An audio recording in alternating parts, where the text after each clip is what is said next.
Hi అందరికీ. ఈరోజు నేనైతే హెల్తీ బ్రేక్ఫాస్ట్ చేస్తున్నా.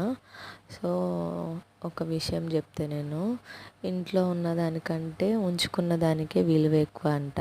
ఇది ఎందుకు చెప్తున్నానంటే నేను ఇంట్లో చేస్తున్నానండి. ఇంట్లో చేస్తే మా వారికేమో నచ్చట్లేదు. బయట అదే బయట నుండేమో పట్టుకొని వస్తుండు. దానికి 30 రూపాయలంట.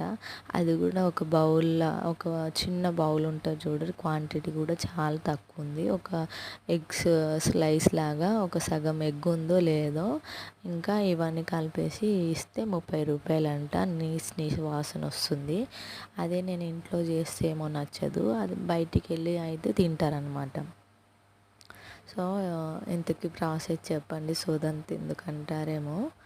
ఏం లేదు, ఇది ఓవర్ నైట్ నానబెట్టేసానండి. పల్లీలు, రాజ్మా, ఇంకా ఈ వేరుశనగలు ఇవన్నీ నానబెట్టేసి పొద్దున్నే వాటర్ తీసేసి ఇంకో 2 టైమ్స్ వాష్ చేసుకొని వాటర్ పోసి సాల్ట్ యాడ్ చేసుకొని ఒక 3 విజిల్స్ వచ్చే వరకు 3 విజిల్స్ వచ్చాక స్టవ్ ఆఫ్ చేసుకొని లెమన్, ఆనియన్ ఇవన్నీ యాడ్ చేసుకొని